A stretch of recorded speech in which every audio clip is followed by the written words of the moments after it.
Ngipin to eh. Ngipin. Ngipin? Oo. Pwede sa'yo na lang? Paabot na lang?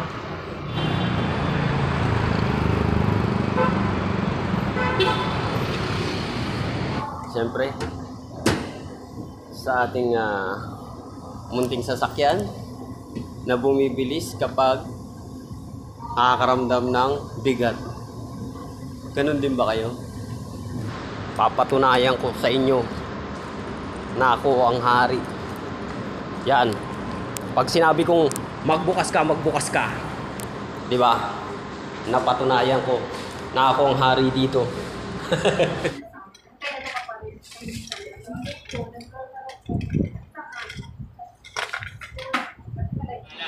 Ito po yung gawa kong ngipin ng ogre. Ngipin ng ogre. Laki, no? Yung... May plastic articulator po kayo? Meron po daw.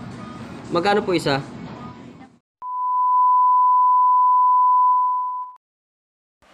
Yo! Isang magandang araw sa inyong lahat, guys. At umpisahan na naman natin syempre ng isang magandang araw ang ating bawat umaga. At huwag nating gawing komplikado katulad ng sinasabi ko palagi. At nandito nga pala tayo sa South Caloocan para mag-deliver dito sa may dagat-dagatan. At masyado pa akong maaga dahil sarado pa nung pinuntahan ko yung dental clinic na sadya ko rito. At nakiusap na lang ako dito sa may katabing water refilling station na siya na lang ang mag-abot. Kasi baka hindi ko malakad yung ibang lakad kapag nag-antay pa ako. Kasi ang sabi niya, kilala naman daw niya yung doktora dyan sa may dental clinic na yan. Kaya nakisuyo na lang ako sa kanya. Tinanong ko na lang rin yung pangalan niya, kung anong pangalan niya, para syempre meron akong proof o yung hahanapin kapag hinanap na nung doktor sa amin. Yung water refilling station naman na yun, yung halos katabing-katabi lang nung dental clinic. At lagi ko namang ginagawa yan sa ibang mga dental clinic. Nakikisuyo lang ako. Halimbawa, sa mga katabi nilang mga vulcanizing shop, lagi namin ginagawa yan. At pumapayag naman yung mga doktor o kaya sa mga... Basta yung kung anong katabing mas malapit dun sa pinaka-dental clinic. Kasi kadalasan, appointment lang yung ginagawa ng mga doktor at madalas wala sila doon sa kanilang dental clinic. Kaya gano'n na lang yung ginagawa namin kapag wala sila doon sa kanilang mga dental clinic. Kung ano yung mas malapit sa kanilang mga bahay o shop, nakikisuyo na lang kami na iwan na lang doon. At nandito na nga tayo, guys, sa ikalawang lakad ko. Dito yan sa may Shaw Boulevard o sa may Mandaluyong. Sakop pa to ng Mandaluyong, hindi ng Pasig. Ang Ortigas kasi, guys, at Shaw Boulevard nasasakop yan ng dalawang lugar o dalawang syudad. Tulad ng Pasig at Mandaluyong. Pero part ng Mandaluyong yung pinagdeliveran ko dyan. At ayan na nga, pababa na ulit tayo sa hagdan at pupunta na tayo sa ikatlong lakad ko. At ayan nga, sinakyan ko na naman yung paborito kong hagdan na kapag sinakyan mo biglang bumibilis. Pero pag hindi siya sinasakyan sobrang bagal niya. Pag nakasensya ng tao, biglang bumibilis. At eto naman, guys, yung pangatlong lakad ko, magpapadala naman tayo sa ibang paraan. At sa bus station naman tayo sa Genesis dito sa may Joy Cargo. Kung mapupunta kayo sa Genesis bus station may Joy Cargo. Ito ay isang way din ng pagpapadala katulad ng sa mga probinsya. Halimbawa, sa Bataan ako magpapadala ngayon. Kung alin yung bus station doon sa Bataan na may pinakamalapit doon sa bus station sa Bataan, doon na idadrop yan. At doon na rin kukuhainin yan yung magre-receive. Pinadala ko nga pala to sa may Balang Bataan at doon pipick upin yan nung halimbawa nung doktor na kukuha. At mas mura din dito, guys, ang magpadala dito sa mga bus station. Parang namasahe ka lang rin ng isang tao, halimbawa parang ganun lang din. At iniingatan naman nila at syempre ayan tinitimbang din nila yan bago nila i-process. At pagkatapos i-process niyan, isi-send mo lang doon sa magre-receive yung pinaka-way bill. At ayun, pwede na nilang makuha. At eto na nga, bumalik muna ako sa aming trabaho at nag-try ulit ako, nag-practice ako na mag-wax o magtambak ng wax o mock up po ang tawag dyan pag modeling.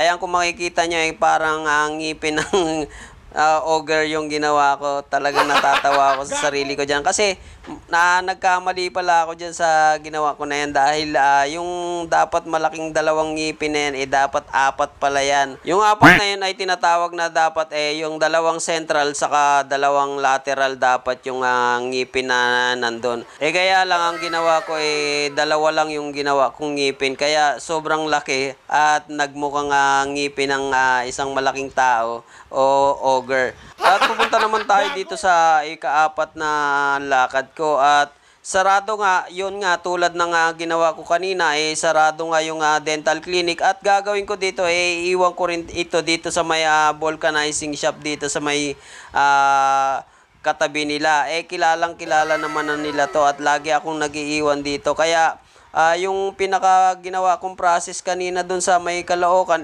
gagawin ko ulit dito. Dahil nga magkakilala naman sila nung doktor dito. At dito lagi pinapaiwan talaga nung doktor kapag wala sila dun sa may clinic nila.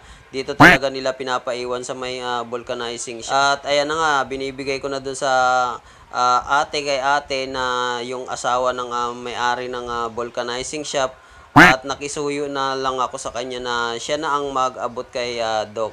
At mabait naman itong mga taong ito at mapagkakatiwalaan. At eto nga, pagkatapos dito ay pupunta naman ako sa Bertis o dun sa palagi kong pinupuntahan. Kasi talagang dun lagi ang mostly nagpapagawa ng mga ngipin sa amin at doon lagi marami. Kaya talagang hindi ako mawawala dito sa isang araw dito sa Bertis na to. At halos araw-araw akong talagang makikita nyo dito kung halimbawa nandito kayo nagtatrabaho sa Bertis, talagang makikita nyo ako araw-araw dito. Katulad na lang ng mga nagtatrabaho dyan sa parking at yung mga gwardiya dyan sa baba o sa basement, kilalang kilala na ako. Pati na rin yung mga gwardiya dyan sa may elevator. Kasi kahit sa elevator, may gwardiya dyan.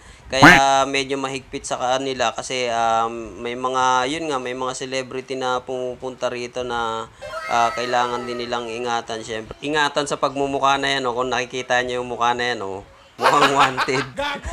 Parang hindi nagpapagupit ng isang taon, Tingnan nyo naman yung pagbumukha na yan, mapagkakatiwalaan ba yan? Joke lang. Hindi, sa totoong buhay talaga, talagang mapagkakatiwalaan nyo naman ako. At mukha lang talaga akong kriminal o mukha lang talagang gago. Talagang ganyan tayo pinanganak, wala tayong magagawa, ganyan yung mukha natin. Hindi tayo nabiyayaan ng papong mukha at kailangan natin tanggapin yun. Syempre, yun ang pinagkaloob sa atin.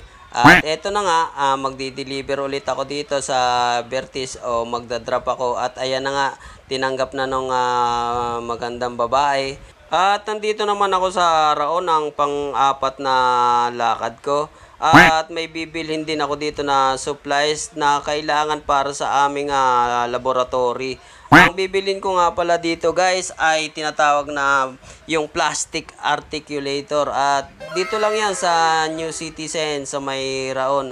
At papaalala ko lang ulit sa inyo na dati ako nagtrabaho dito dahil naging technician din ako dito. At shoutout nga pala sa mga nakatrabaho ko dito, sila Ma'am Bueng, sila John Kim Batallones, sila Rocky Balanza Baguna, sila Ate Kayan, yung mga nandyan sa GMAX. Shoutout sa lahat ng mga taga GMAX dyan.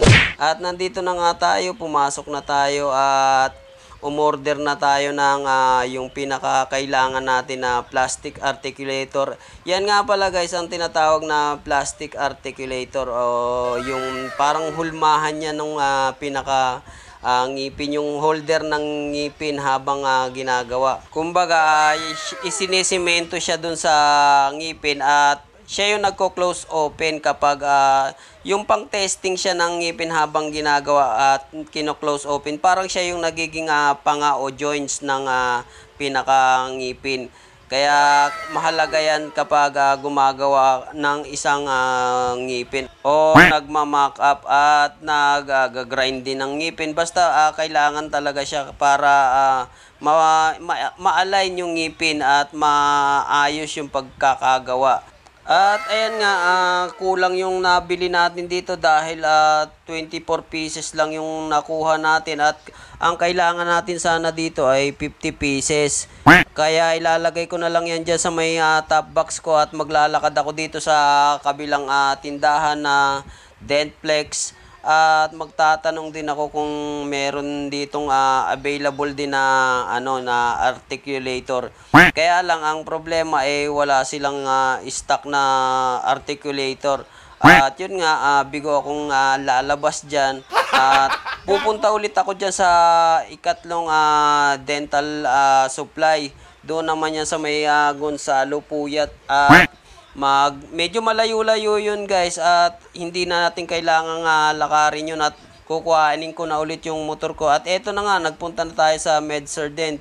Ito yung pangatlong dental supply na pinuntahan ko at puro dental supply din ang mga makikita mo dito sa loob dito. At wala nga rin pala akong nakuha dyan kasi wala rin silang available. At doon lang talaga sa New Citizen lang ako nakakuha. At yan, kung makikita nyo, puro dental supply din yung laman dito sa loob dito. At karamihan ng customer dito sa mga nagtatrabaho din sa mga dental. At may mga nakikita rin ako dito na mga nag-aaral tungkol sa mga ngipin na nag-uumpisa pa lang sila sa pag-aaral. Yung mga project nila, dyan din nila binibili. At nandito na nga tayo sa ikalima nating lakad dito sa may Paco, Maynila. At ayun nga, makikita ko na naman dito yung laging nakangiti sa akin na si Doc.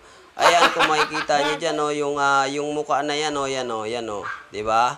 Nakangiti lagi siya kapag ako'y nakikita at nakakakita daw siya ng poging-pogi. At ayan na nga, inabot ko na sa kanyang assistant.